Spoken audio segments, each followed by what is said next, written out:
Sampai sekarang, aku tidak bisa mengingat apapun tentang mereka. Mereka hanyalah semacam sosok gelap mirip manusia, tetapi tanpa kabur. Ada sekitar 8 atau 9 dari mereka yang berdiri membentuk setengah lingkaran di kaki tempat tidurku. Mungkin kamu berpikir kalau mereka hanyalah bayangan yang aneh atau semacam ilusi optik. Namun, ketika mereka melihatku terbangun, mereka membungkuk ke depan dan aku bisa mendengar suara desisan dari nafas mereka. Aku pun benar-benar terbangun dan insting pertahanan alam bawah sadarku pun beraksi. Sesuatu di dalam diriku merasakan bahaya dan menyuruhku untuk melempar selimutku dan mulai berlari. Namun, mereka bisa merasakannya. Sebelum aku bisa mengambil ujung selimutku, tangan-tangan yang dingin menahanku. Aku bisa merasakan mereka mencengkram pergelangan kaki, tangan, dan pundakku dengan tekanan yang menyakitkan. Meski tubuhku dilapisi 2 kain, sentuhan mereka yang dingin tembus sampai ke kulitku. Kemudian, ada pria itu membungkuk ke arahku, berdiri di bagian kepala tempat tidurku.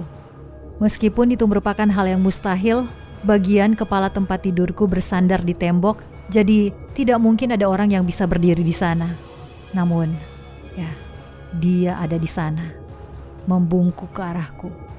Tidak seperti yang lain, dia tidak sepenuhnya gelap.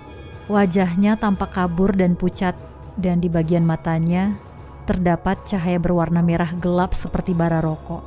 Itulah saat dia berbicara. Bahkan sampai sekarang pun, ketika aku mengingat suaranya, aku bisa merasakan bulu kuduku merinding. Dia hanya mengatakan satu kata, sebuah bisikan keras yang dipenuhi kebencian dan kemarahan. Vanessa. Kemudian dia memukulku. Itu sulit untuk dideskripsikan. Kamu tahu, ketika kamu membuka kulkas di hari yang panas dan ada semacam gelombang kabut dingin yang keluar dari kulkasmu. Coba bayangkan itu. Kemudian kabut itu menghablur menjadi sesuatu yang hampir padat dan tiba-tiba memukul di wajahmu. Hal itu terasa seperti dipecut di sekitar pipi menggunakan cambuk yang terbuat dari jaring laba-laba. Itu seperti tidak di sana, seperti hembusan udara. Tetapi itu menyakitkan dan dingin. Aku bereaksi seperti anak-anak berusia 14 tahun lainnya. Aku menjerit memanggil ibuku. Makhluk yang tidak jelas itu pun menyerang lagi dan lagi. Tetapi aku terus menjerit.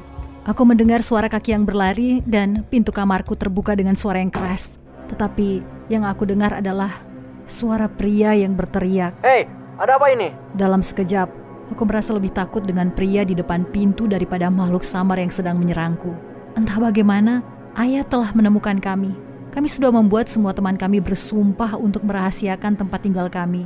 Bahkan, semua tindakan hukum sudah kami lakukan agar dia tidak bisa menemukan kami. Tetapi, dia adalah seorang bajingan yang licik. Dan dia menemukan kami. Sekarang, dia sudah memasuki kamarku. Dan dia akan membunuhku ketika hantu-hantu itu menahanku. Suara kaki yang keras itu melangkah ke arah tempat tidurku dan aku mendengar suara yang sama. Tetapi kali ini terdengar tidak yakin dan syok. Siapa itu? Ada orang di sana? Hei, siapa kamu? Apa yang kamu lakukan pada adikku? Aku tidak pernah menyadari kalau suara Joey begitu mirip dengan suara ayah sampai malam itu. Aku juga tidak pernah mengatakan itu padanya dan aku tidak akan melakukannya. Itu bukanlah sesuatu yang perlu diketahuinya. Meski aku merasa sakit, dingin dan takut, aku juga merasa sangat berterima kasih saat aku melihat wajah Joey yang diterangi oleh cahaya kekuningan dari lampu jalan yang tembus dari gorden kamarku yang tipis. Tampaknya, dia menembus makhluk gelap dan dingin itu, menghamburkan mereka seperti asap, dan dia meraih ke bawah untuk memberikan pelukan padaku. Saat ujung jarinya menyentuhku, suara parau itu pun muncul lagi. Sekarang, lebih keras dan dipenuhi amarah. Tunggu giliranmu.